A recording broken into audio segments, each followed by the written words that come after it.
What's going on, everyone? Welcome to another edition of Love Wrestling Reacts. We're talking G131.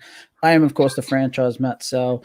No, got it wrong. That way, it's got Cody. Cody, what's going on? What's going on? Ready to talk some great wrestling over the last week? Yeah, and down below, yeah, she's back. I told you she would be. Her name is Mel. Mel, how are you? As well as can be expected with something we're going to talk about. I know you're going to have some opinions on it. Exhausted from staying up so late. You still got another 4 weeks of it. You'll be right. You'll be literally right. And figuratively. All of the tea. No, good stuff. Good stuff. So night one, we had. Where's my notes gone? I was just in them. Night one. We started with Young Lion versus Show. This was all about Show, but I think Iwa did a really good job of showcasing what he's going to be all about. We'll start with you, Cody. Where were you at with this one? This one definitely was a showcase for Show. Showcase, as we said. Yeah. But it was very much just one-sided, I thought, in this match. Oiwa, he took a beating like a champ. It's a spot they don't often put a young lion in only their fifth match into, but he got a brief little flurry that got shut down almost immediately in there. So, but Show looked great. I think Show is going places. I'm excited to see what this new character is going to bring for him after we get out of the G1. Yeah. Mel, what were your thoughts on the showcase, if you will? I agree with Cody. I felt that it was very much so a showcase of Show and what he can do. And it's certainly, if this is what we're going to be subjected to from him going forward, I'm very excited about where he's going to go. We're going to see him in a junior match very, very soon. Yeah, it just leads you to think that they got big things planned for him. Pluggo, what's going on, my friend? Thanks for hopping in. Yeah, they got big things planned. Omen fan, yes, Bullet Club for life. Thank you for hopping in as well. Yeah, you've got to think he's an early pick for the best of Super Juniors with or without the title. They've obviously got, big plans for Show, and that's pretty evident. And you know what? I'm all for it. I'm not a huge fan of the House of Torture stuff with Evil, but Show is Show, and he's amazing. He's talented, and it is what it is. But so kicking off A block on night one, we had Kota Ibushi versus Yujiro Takahashi. This shocked the ever-loving shit out of me. I didn't expect it. I don't think anyone expected it. Even the most hardcore of Yujiro fans didn't expect what happened. Yeah. This match was better than I thought it was going to be, to be honest. We know Yujiro is capable of some good stuff, but Ibushi looked as good as you could expect coming off the pneumonia stuff and, all that sort of thing. Mm-hmm. But Yujiro, I thought, looked really, really solid, and he shook the G1 from the jump. Yujiro won as clean as Yujiro can win.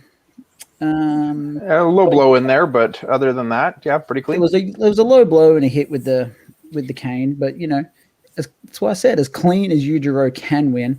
We'll start with you, Mel. What were your thoughts on this shock opener? I rethought every life choice I made about the decisions in this G1 after this one match. I did not call that one. I honestly didn't think that he would actually get 2 points this G1. So it was, but I was more excited about seeing Peter back. So yeah, there was that. But, I agree. Yujiro gave us a better match than what I was used to seeing out of him, because usually he is the slower guy, the guy taking the pins for them. So it was really nice actually to even though it was a what the hell moment, it was a good what the hell moment for me. Yeah, absolutely. But again, rethinking all my life choices. Yep, I agree with you there. Cody, what say you on this shock opener? I mean, it shook me right off the bat that Peter was back. I wasn't expecting the associates or the managers or whatever we want to call them to be with everybody. So it was really nice to see the Bullet Bunny back at Yujiro's side. Lots of big spots in this match, though. I mean, Yujiro kicked out of a Golden Star Powerbomb. Kota kicked out of a regular pimp juice and made Yujiro have to pull out the low blow and the big juice.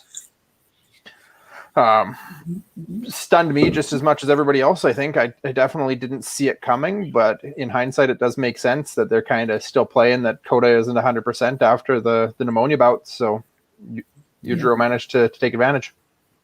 Yeah, absolutely. And yeah, if anyone picked this from the jump, good luck to you, because Yujiro winning this is just peak 2020 and 21, to be honest. It just shook everyone's pick'ems and everything from the jump. And that's what the G1's all about. So huge 2 points for Yujiro.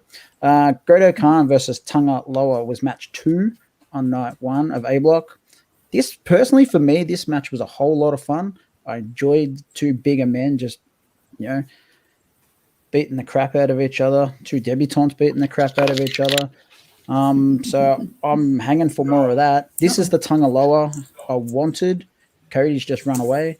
This is the Tonga Loa that I wanted to see, and I'm glad that that's what we're getting. But as I expected, Great Khan come out with the 2 points. Cody, Great Khan versus Tonga Loa, sorry. What were your thoughts on this one?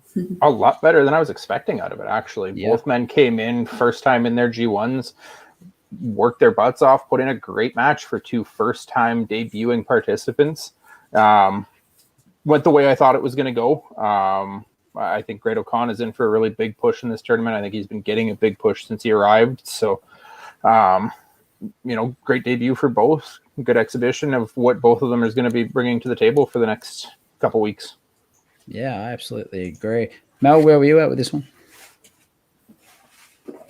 I'm in the same boat as Cody. It honestly, I don't know what I was expecting going into this match, but I came out of it very happy with how it kind of ended. I wrote down here, it was a really great back and forth between the two of them. I remember that they were handling each other pretty good. It was definitely a showcase for the two of them, and I agree. It's probably going to be a Great Khan kind of push, but we'll kind of see how it goes.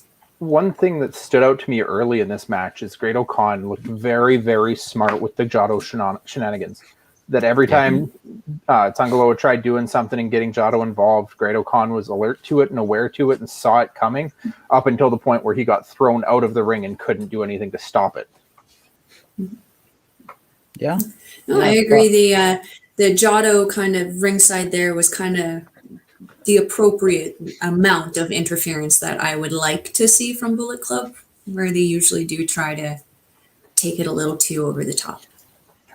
Yeah, you've got Tonga in A Block where Jado hasn't really done a whole lot. You got Tama in B Block who Jado's done next to nothing. Chase is not coming out with anyone, and then you got Evil who's just whole different kettle of fish. So I agree. As minimal outside interference from Bullet Club is fantastic. And this match was better than I pretty much think anyone would have expected. But I just enjoy that they make them, whenever they make someone look smart like that they know to expect the shenanigans and are alert to it and prevent it before it happens, as opposed to like getting caught and unaware. Yeah. And I think Great Khan, people are warming to Great Khan and what he's capable of. And they're doing it really quickly, because he's a smart man. He's not silly, but, he's looked really good so far. We've seen 2 matches from him, and he's looked really solid. So Yano versus Kenta was the next one. You either loved it or you hated it, and it's typical Yano match. I loved it, personally. It was a good mix of comedy, serious action. Yano eventually won, which threw Mel's pick'ems totally out the window because she said Kenta was going to run the field. This The whole look on night threw Kenta's my face, predictions out. the look on Kenta's face when he realized he got done in the end was priceless. But this match had everything. Yano wins. Mel, thoughts?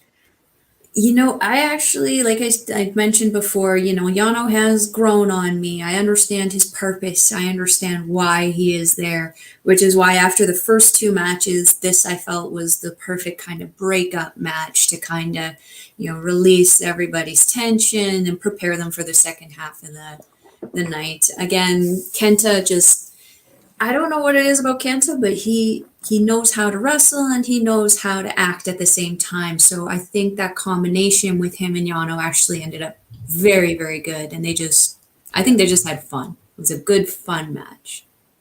Yeah. Their chemistry is actually really, really good.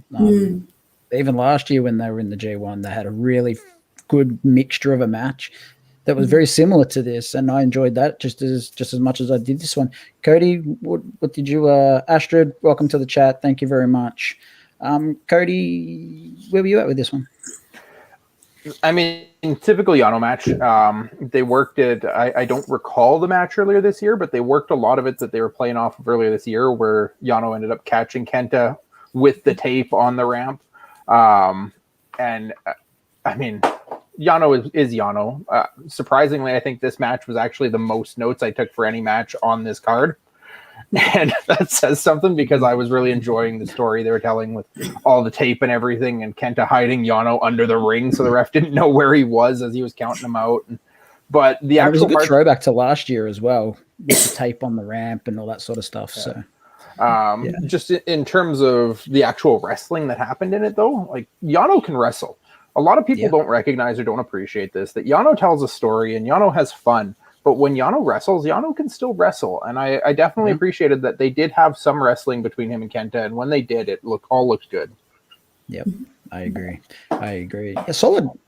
Up until this point, anyone who was watching this and had doubts about this year's G1 with the names that were missing, up until this point, I think everyone was relatively surprised. And then we still had the two big ones to come, and they were big ones. Semi-main event, CFG, welcome to the chat, mate. Thank you for joining. ZSJ, Zack Sabre Jr., full outrageous techers himself versus Tetsuya Naito, Mel's favorite. She got to see him at least once in this tournament. Just once. These two have had some amazing matches against each other. This one was up there with the best of them, in my opinion. This was really, really, really good. The leg work by Zack was first class. The selling from Naito, up until he got injured, it was selling, was also first class. Down the stretch, I thought Naito was going to win.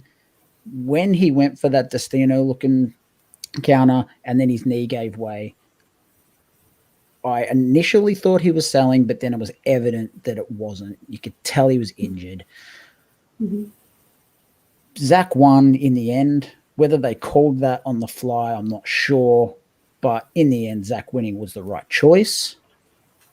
If you haven't seen this match and you're a New Japan fan, or even if you're not, go and watch it for the story they tell, the action in ring. It's fantastic. I'm going to start with you, Cody, because I know Mel's going to have some thoughts on this. Zack's amazing. If you had doubts on Zack, well, you shouldn't. I heard Mel changed her picks from Kenta versus Jeff Cobb to now Yano versus Yoshihashi. We'll let Mel answer that herself in a hot minute. But Cody, I know you had to have loved this match. Everyone loved this match. It was fantastic. Exactly how much did you love this match? Oh, no, absolutely. And they were working so well, and Naito is just so well at selling, does so well at selling the injuries that, even once it actually got hurt, I wasn't sure if it was actually an injury or not. I messaged Mel as soon as I finished that match. I'm like, is that a real injury or is he just selling it? I don't know. Like, Naito is so good at selling a worked over limb that up until the news broke the next day, I had no clue because it was just that convincing of a story. A little note that I have, though, they talked about it during Zach's entrance. Zach was 3-0 in G1 matches at Edion Arena before this. He's now 4-0 at Edion Arena. So whether they called it on the fly or not, that's kind of something to pay attention to going forward with him in that building, that he's building a track record at least. But the match itself just blew me away. And the next day was even more. Yeah, they touched on the arena records a lot through the first couple of nights. And to me, that's interesting. And it just shows how good Kevin and Chris are as a team in the commentary. It just goes to show you how good they really are. Mel was frozen for a minute. Have you thawed out, Mel? Are you with us? Mel's moving. Yeah, I did. I was just that cold. I got some tea. We're good. All good, all good. All right. Give it to us straight, Mel. What did you think of the match, and then and what happened? Man, you guys hit the nail on the head. Every bit of it, from the storytelling from the beginning, Naito selling. I really enjoy watching Naito and Zack Sabre Jr. as much as I love watching Sonata and Zack Sabre Jr. You just know you're going to be in for a great match. And yeah, Zack Sabre Jr. is that, that technician, magician. He rarely changes that up, but depending on who he's fighting will change the technology, I guess, that he's kind of using. And it forces his opponent to change that also. And what I really like is, with this match in particular, Naito started doing a few more technical things that we typically wouldn't see him doing. He's usually more the Irish whipping and the getting the combinación cabron and stuff like that. He's usually more kind of like in your face as opposed to tying you up. So to see that with Naito a little bit more was really amazing. For me, when I accepted that he was injured and not winning the match was when Zack Sabre Jr. did that double stomp on the knee.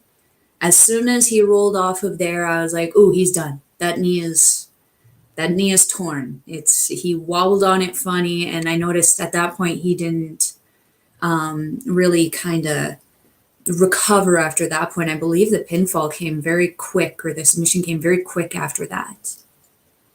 But yeah, that was a heartbreaking match for me. But it was a great match, even though the outcome was not particularly what I would have liked. Yeah, Eric's got a question for you before we move on, Mel. What type of tea?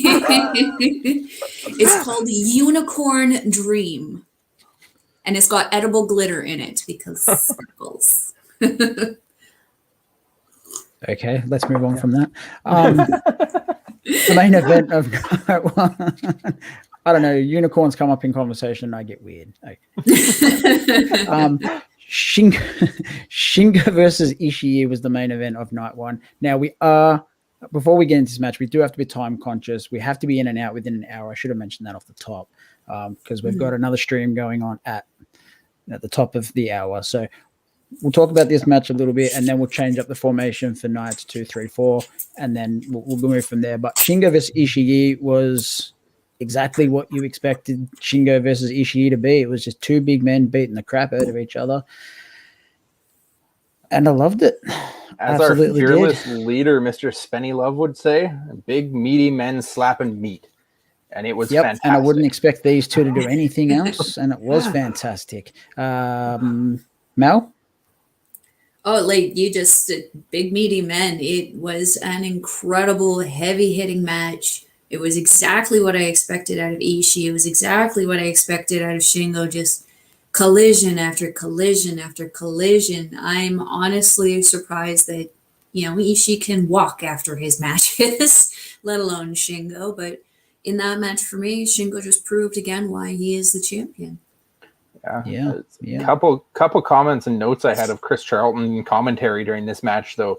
One, starting off the match, talking about Tomohiro Ishii having a near-death, out-of-body experience after a match in the past, that you have to nearly kill him to beat him. And then a little later on, when they were completely no-selling every move to each other, just absolutely taking it to each other, and Chris called it mutually assured destruction. And that was basically what this match was. Yeah. 100%. Yeah, the forearms were stiff and the lariats were stiffer. This was incredible. Absolutely incredible. Yeah, if I you don't know enjoy if hard it's size or what it is, but Ishii's always catching people across the neck with those back chops, and I just cringe every He's time. angry that people have one because he doesn't really. So if you probably just enjoy upset. hard-hitting, Yeah, he's just upset at the world. beat 'em up wrestling, check this one Yeah. out. Like, Yep. that's all it is. Just hard-hitting, beat 'em up. Whatever you can do, I can do better. Yeah, I watch matches like this and I'm shocked that Shingo is ever a junior. It blows my mind. Really does. But that was night one. As I said, we're going to move to night two. We're going to change the format a little bit. We had another showcase to open night two that was literally that, a showcase again. Fujita, much like the first night, got a little bit, but again, show, fantastic. It brought out the same moveset, did the same things. His entrance is cool. His music is cool. The whole thing of show is cool. I think we can all agree on that. Absolutely. Just one note I had off this one is I think Fujita got a little bit more in on show. And I don't know if that's a sign of where they feel on both of them. I felt like Fujita got a little bit more offense. And this coming week, we'll talk about the shows coming up a little bit at the end. But Fujita gets another match now coming up on Wednesday. Tonight's show. Right? Okay. Tonight's show, he's got a showcase match again against Master Wato. And Oiwa doesn't have that in the next couple of shows. So it's just Fujita. So they might have a little bit more going for Fujita here. Yeah, and that makes sense because to me he looked the better of the Lions, which is fine. So Charlton and Kelly rule Hunter. Yes, they do. They are without word the best. Having worked with Kelly, yes, Kevin Kelly is first class. He's come a long way from early WWF days to where he is right now. He is amazing. So night two, Evil and Yoshihashi was just a typical Evil match. A lot of interference. I thought Yoshi had him at some point, but a lot of Togo crap, if you want to call it that. I'm not going to have much to say about any of Evil's matches. Do you guys have much to add in regards to Evil and Yoshihashi? Evil's going to do evil things. And that's a direct quote from Kevin Kelly at the end of the match, and that's exactly how I feel about Evil matches at this point. Everything is evil. Yeah, basically, and it was in this match. Yoshihashi looked pretty good despite the loss, but Evil and Togo did Evil and Togo things. So Jeff Cobb and Chase Owens was better than I thought. Chase was better than I expected. Cobb, we expected this. Did anything stand out with you guys for Chase Owens? For me, Chase looks different. Like, just in general, Chase looks different. Like, he looks, I don't know if it's just the slight change of his gear or, like, I think he's lost a little bit of weight, but he he looks really good right now. And even though he didn't, win this match, I felt that he looked great doing it. Like, there was that belly to belly suplex he took on the outside there. Whew. That looked rough, but it's Chase Owens. He's a Texas champion. That's what he does. He's definitely leaned up and cut himself up a little bit in terms of like what he's got going on. But just the fact too that he seems to want to fight clean and fight fair and really show what he's got outside of the Bullet Club in this tournament, that it's had me wondering if there's something coming for Chase as we go through this tournament. But it was a really, really good showcase for him, for someone who's been in NJPW for a fairly long time now without ever actually getting a chance to be in a G1. Yeah, this was the Chase I wanted and hoped we would get. As I said in the previous show, people like Chase are getting rewarded for being company men and working their ass off through pandemic and stuff like that. This is why these talents get reward. And this, we'll briefly touch on it for his second match too, which was quality, I thought. But, Jeff Cobb opens with a win, and that's what we all expected. Chase looks ready for a character change. That's the big takeaway I had from this, that he's been in the Bullet Club for so long. He's got the allegiance to Fale and Tama and Tangaloa that, there's those ties that bind for him, but I feel like he just looks ready to break away and be his own man. Yeah, I agree with that, 100%. Sonata and Tama Tonga, I got what I expected out of Sonata. Tama, I didn't know what I was going to get. Maybe they'll elevate Chase a little like they did Taichi. Yes, I wouldn't hate that at all. Taichi was slow, and you see where he is now. So I wouldn't hate that at all, Hunter. Sonata and Tama, I expect this match to be okay. I got what I expected out of Sonata. He's a legit main event superstar. I didn't know what I was going to get out of Tama. What I got out of Tama was amazing. I loved this. I thought this was fantastic. This was the second best match of the night for me. Cody, I'm going to come to you last on this because I know what you thought about this match. Mal, what were your thoughts on this one? For the Sonata Tama Tonga, I actually thought it was a really, really well-paced match. I thought that they had very, very good ring chemistry. I obviously like their little, show off before where Tama's finally taking his top off. I mean, that's really good way for me to tell the difference between the two, because with him growing his hair out, he almost looks exactly like Tongaloa right now. And I find myself getting a little confused about them calling Tama Tonga and Tonga Tama. But again, I wasn't quite sure what to expect out of this match, but I'm definitely happy with what I saw. I felt Tama did a great job considering this is his second bout in the G1, isn't it? No, this was his first. It's his first of this tournament, but it's not his debut. Tama Tonga's been in a couple times in the past. Okay. Well, I personally thought that this was a great match for him. I honestly didn't know if he had actually been in the G1 before at this point, and I personally thought it was a great match. I did note that Marty Asadi always counts slow on this one. Whenever he is counting that third, he hangs just that couple second longer. So yeah, I mean, good for him for keeping the match as it's supposed to be, but I hate noticing it. Yeah, Hunter, I agree. Tama with the beard and the shorter hair, I think, is a look for him. Fantastic. The long hair on him looks a bit, but Tama will do Tama things. Cody, I know what you thought of this match. Let me have it, man. Let me have it.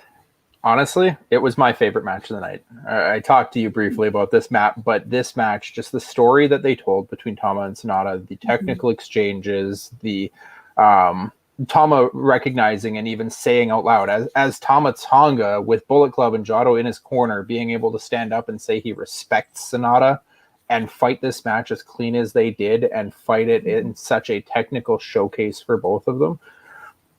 We'll get to Okada Tanahashi. Okada Tanahashi was a fantastic match. It's everything you want from those two, and it's everything that you can imagine from those two on a regular basis. But this match, because it's stood out as one that maybe I didn't have circled on my calendar and on my schedule, but it came out such a great told match and story between these two that it just stood out to me as my favorite of the night. Maybe not the best of the night, but it was my favorite. Yeah, and that's what wrestling's all about. Very subjective, and I love it personally. This match was good. Yeah. It was very, very good. Co-main on night 2 was Goto and Taichi. I like this match as well. Not as much as the match before or the one that preceded it. Taichi is, to me, a legit main event star now. That's probably not going to be something that everyone agrees with, but I don't care. That's my opinion.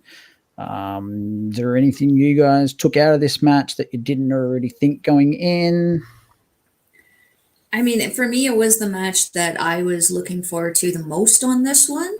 Again, it didn't quite deliver as the main, and it didn't even quite deliver as much as Sonata and Tama before, but I personally still felt that it was a really great pace match. I always like Goto. Yep. Goto, he always does what he needs to do to deliver to the crowd, and he knows how to work the crowd very well. Same with Taichi. I mean, Taichi is just like that professional mess with the crowd guy, and seeing Miho Abe come back with him was just a cherry on top. Yeah, you mentioned it in the preview, and there she was. Same as Peter the night before. It's nice to see the ladies getting back on TV again and getting out there with their men. Yeah, it just feels like we're getting back to a resemblance of normal, whatever that is. And then, of course, it was preceded by the main event, the one that everyone spoke about, Okada and Tanahashi. Loving Taichi now more than ever thought possible. White tops for pants ripoff, of course. And Hunter, that's what it's designed to do. Fantastic. Taichi's amazing. If you can get past the miming and all that sort of stuff, Taichi as an in-ring talent is simply phenomenal. You've got to get past the miming and the entrance and stuff like that. You just got to get past it. I love the Holy Emperor entrance. As far as I'm concerned, Taichi might as well sing that song because it's who I know him for. Yeah. Wait, he isn't? Look at Mel being all shocked over there. Pish posh. So Okada and Tanahashi did Okada and Tanahashi things. You could talk about this for the whole hour. We're here. We're not going to, for obvious reasons, but the Rainmaker's back. Big match Okada. The Rainmaker is back. They went 29 and a half minutes. I thought this was going to a draw. It didn't, but Okada wins a very good match. Cody? Yeah, we talked about it last week a little bit. I talked about how Okada, he kind of moved away from the Rainmaker and had been really reliant on the money clip throughout the COVID era and trying to force that wherever he needed to. And it felt like this is the first time we've really seen him kind of step back to himself and be like, okay, I've started losing too much relying on this. It's time to go back to the Okada of old. It's time to become the Rainmaker. It's time to win again. And it was a cool story to come to at the end there. I mean, he's got so much history with Tana that he knew what he needed to do, and he went back to it to get the job done. Yeah, it was the right story with the right opponent for me. Yeah, and that's pretty much where I was at with that. Mel, what were your thoughts on this match? Everyone has a thought on this match. I mean, my neighbors have got to hate me because here I was like 4 a.m. screaming, Rainmaker! Don't even care that the kids were asleep. But Give me my wide shot. As soon as he was setting it up, I'm like, he's gonna do it. He's gonna do the pose. I couldn't.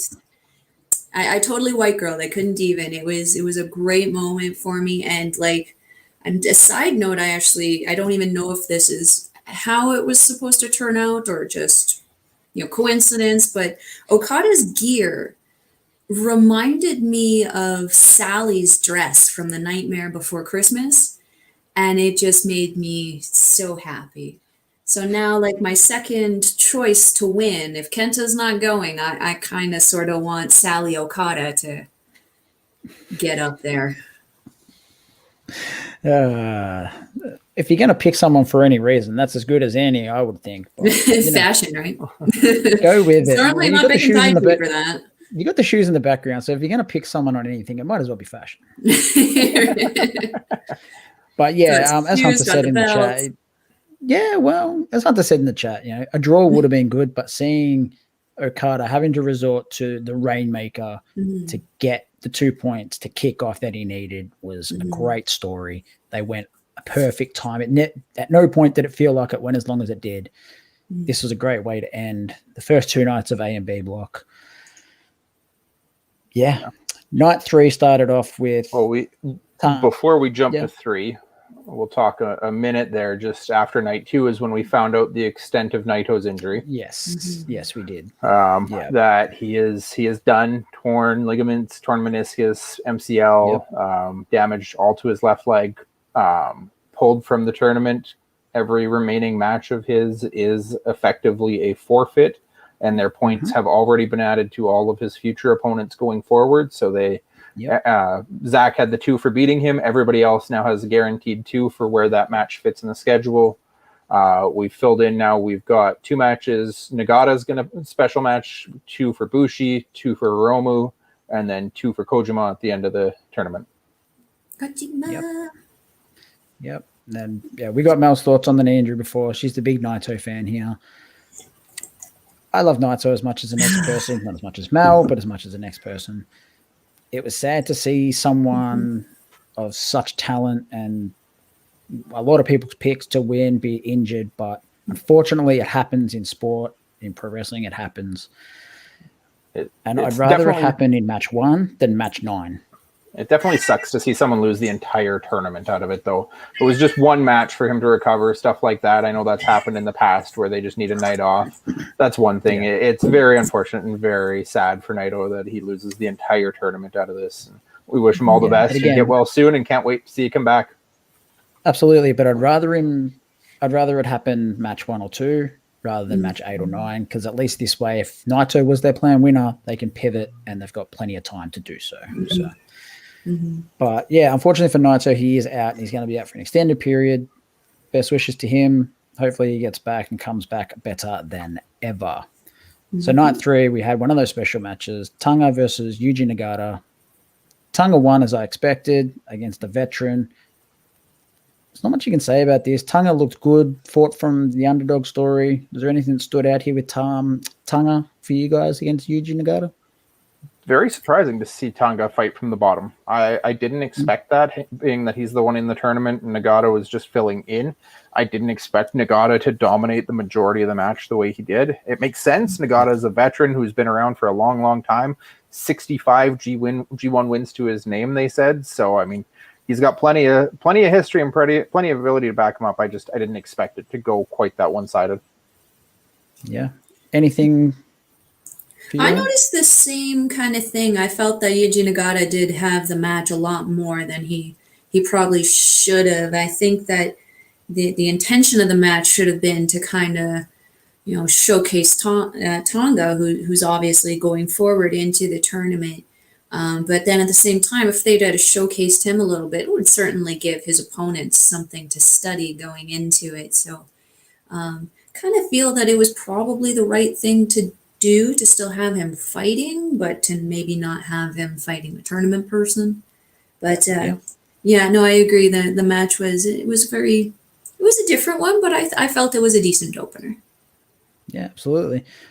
So the opening block match of the night, Great Khan, Yano, Chris and Kevin did a lot of history in this match. They went over why Great Khan was cranky at Yano and so on and so forth with the hair cutting and all these shenanigans. And that was played out through all this match. Great Khan got the win, which puts him on, if you add the forfeit in, 6 points. Other than the shenanigans and Great Khan dominating the in-ring action, not much really stood out to me. Did anything stand out glaringly for you, Cody? I just love the long-term storytelling that Great Khan kept that piece of hair he had to cut off for all this time and was shoving it down Yano's throat and chewing on it himself and strangling him with it. And it was such a big part of the story, just this little strand of hair that he had throughout. And Kevin and Chris doing a great job explaining it for anyone who didn't see that match. But long-term storytelling, coming back to things like this is what happened the last two these guys fought. This is what we should expect. Mm-hmm. Yeah. I completely agree. Yeah. I completely agree. I definitely felt that it was a great story, and like I said, it's Yano. It's not my favorite, but I understand his purpose. And this match, again, good way to break up kind of the night here. I definitely felt it was a little early in the night, but kind of happy where it was. Yeah. So the next match was Kenta and Yujiro. Bullet Club versus Bullet Club. You don't ever know what to expect. Kenta went for the 2-sweep before the match. Yujiro wanted no part of it. Good match, solid, back and forth between the two. Kenta wins in the end, so Mel's pick on the board, technically on the board. But neither man gained or lost anything here, in my opinion. The embrace afterwards was, expected, in my opinion.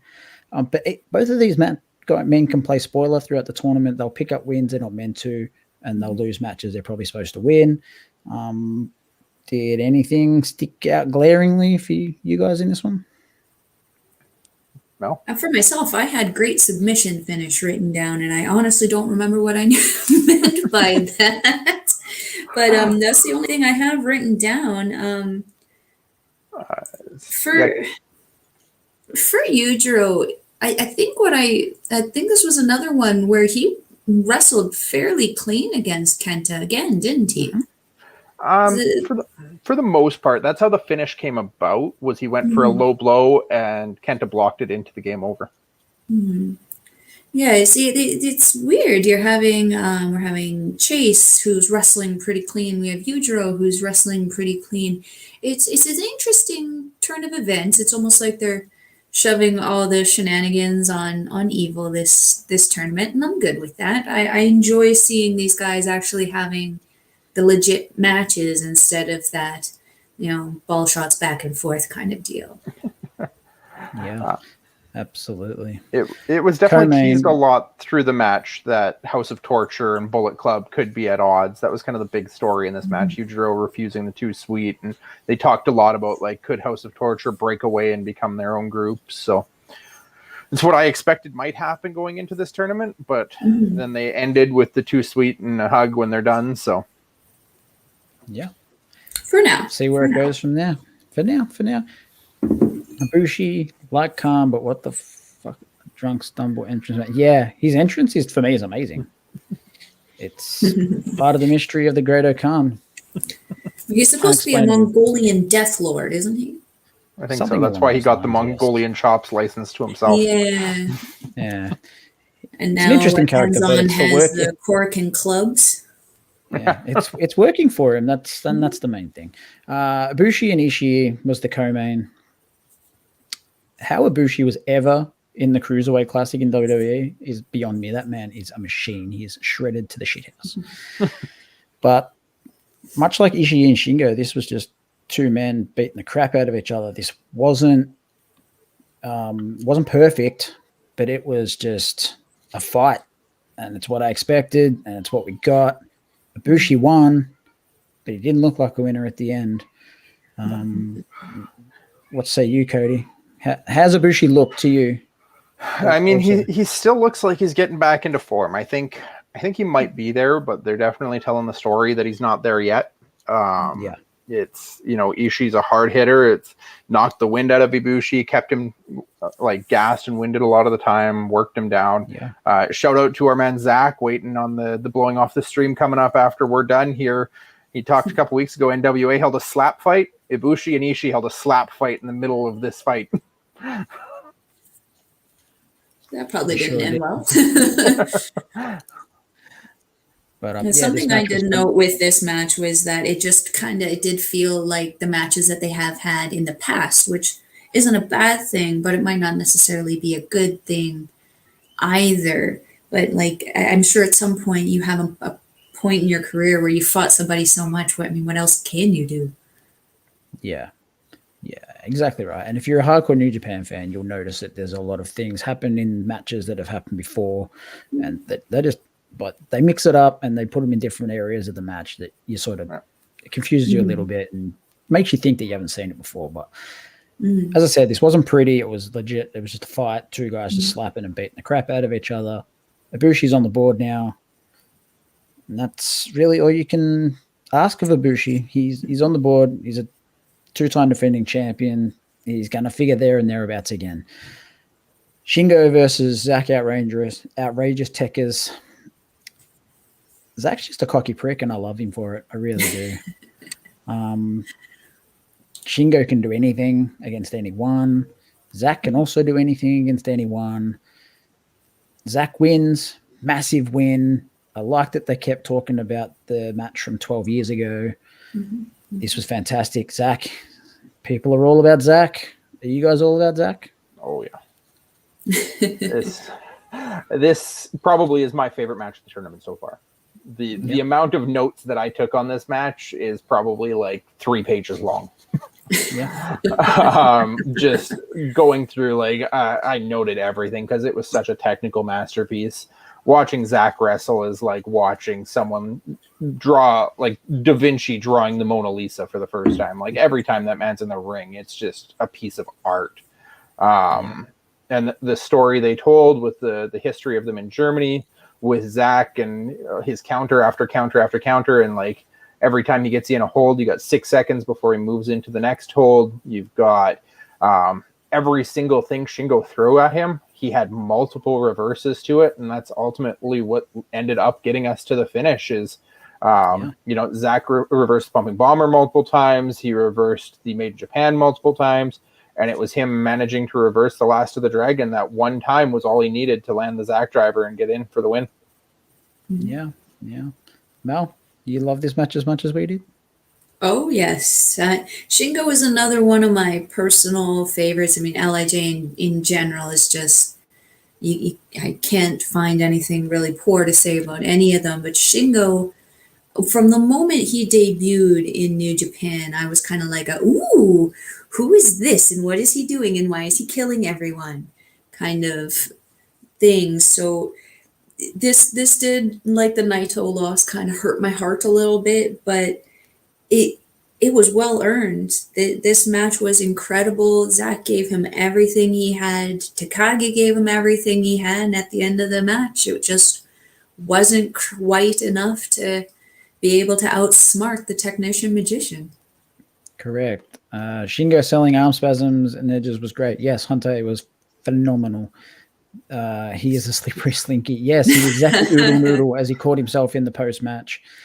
In the post-match, he also asked for the American Dragon after disposing of the Japanese Dragon. That is a conversation for another day because I will go on about that for an hour. We don't have an hour. All I'm going to say is yes, please.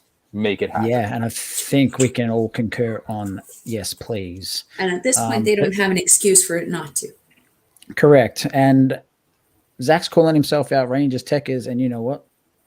That's exactly what he is right now. He is fully outrageous. The greatest technical wrestler in the world, he declared himself, and I'm not one to disagree. I don't even think I could think of someone who could even be a close second. It'd be Bryan Danielson. So you know what? 1v2. Let's go. Let's just find out who the best is. Absolutely. We'll quickly go through night 4, which was the latest night. Goto and Tanahashi opened. This match for me was fine. It was what it was meant to be. For two veterans, Tanahashi won. Goto's better than a 0-2 start, but with who he's wrestled, I kind of expected him to be 0-2. Do you guys have anything to add to what we saw here? It's a pretty straightforward match, I think.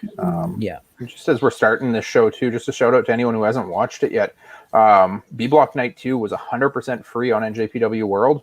It still is up on the site in their free content for the entire night, all 5 matches that any of these next 5 we're going to talk about. Go check them out. Yeah, absolutely. And one match that I recommend going and seeing, Tama Tonga versus Chase Owens. It wasn't your 5-star phenomenal classic. It was just a story, Bullet Club versus Bullet Club dynamic.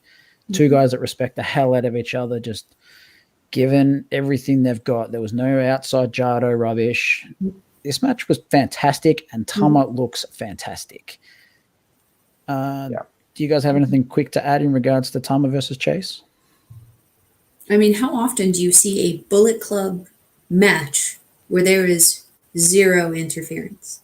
You don't. Yeah. You just don't. For me, this was a great match, and I think it was the end where Tama reversed the package pile driver into that gun stun. That popped me. I was just like, wow, that was great move. I wasn't expecting that. As soon as he hooked up the pile driver, I was like, Tama's done. Chase is going to get his 2 points in this. So I really enjoyed that match. That for me, I almost feel like that was match of the night for me. I blinked and had to rewind to rewatch that because I saw him setting up the package pile driver, looked away for a second, looked back, and they're screaming about the gun stun. I'm like, wait, what? Yeah, it was my match of the night too, Mel. I agree with you 100%. Seeing Tama like this instead of what we saw, I think it was in 2018, with every match was a DQ or outside interference. This is the Tama I want to see because he is so good in ring. Jeff Cobb, Yoshihashi. Cobb won, which we all expected. Yoshi got more offense than I thought he was going to get, but this was your cookie cutter, big man, little man type of stuff for me. Yoshihashi hit a flip pile driver. That popped me, I'm not going to lie. The last 5 minutes of this match really stood out for me more than the rest of the match. Yoshihashi has improved, but again, he's 0-2. Cobb is 2-0. Anything extra to add in regards to Cobb versus Yoshihashi? it felt like a very, very dominant showing for Cobb for me. There was Yoshi had his burst near the end there for the as they went for the finish. Canadian Destroyer looked awesome, but it really feels like Cobb's on another level with the two guys he's wrestled so far. So looking forward to where he goes to next. Yeah. We always know that Yoshihashi tends to put just that little bit more oomph, that little bit more thought into his matches for the G1 than he does throughout the rest of the year, which realistically he should. So, yeah. But I had said the same thing. The match seemed very one-sided. It was very much so like Yoshihashi did get his offense in, but it was very much so Cobb just dominating through that entire thing. I wasn't surprised that he picked up that win. Yeah, absolutely. Sonata and Taichi was a lot like Sonata and Tama. It was a really good story. It started slow. It built really, really nicely, and it was a really good match. The ending stretch was phenomenal. We're not going to go too in-depth because, as Cody said, this is free on New Japan World, so if you want to check it out, please do. It was a fantastic showing. Taichi in the end wins. Clean as a sheet. That shocked me. Dangerous Techers on each side of the draw, a 2-0. Good start for them. Is Taichi figuring into anyone's calculations here? I thought Taichi was at the top of my board last year. This year I was kind of pinning him to be higher up, but I don't have him pinned to win. But the one thing I noticed in this match, they focused a lot on his back, and he missed a couple catches, a couple holds, a couple roll throughs that I'm wondering if there is something actually wrong with his back outside of the story, that he's working in pain or something like that, because he didn't look like he was as clean as I expect from Taichi.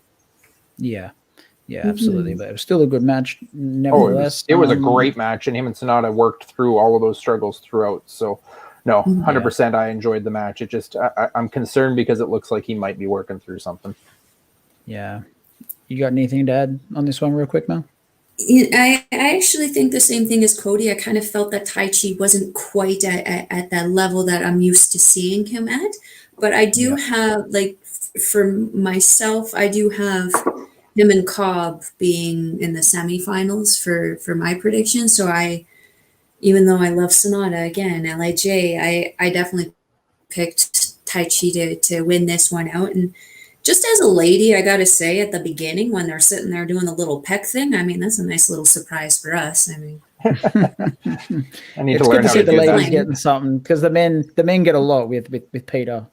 And you guys get Miho Abe and Peter. We get Sonata and Taichi. There you go. You know what? If it works, it works. If you're happy, I'm happy. That's it. Taichi has incriminating photos of Gato. Taichi's actually really good, so I'm going to disagree. He might, but you know what? People probably thought about the same thing about Okada for a long period of time. The main event of this, I'm not going to say too much about it because, again, it was evil doing evil things. He did end up winning, thank the good Lord above. Okada being the Rainmaker again.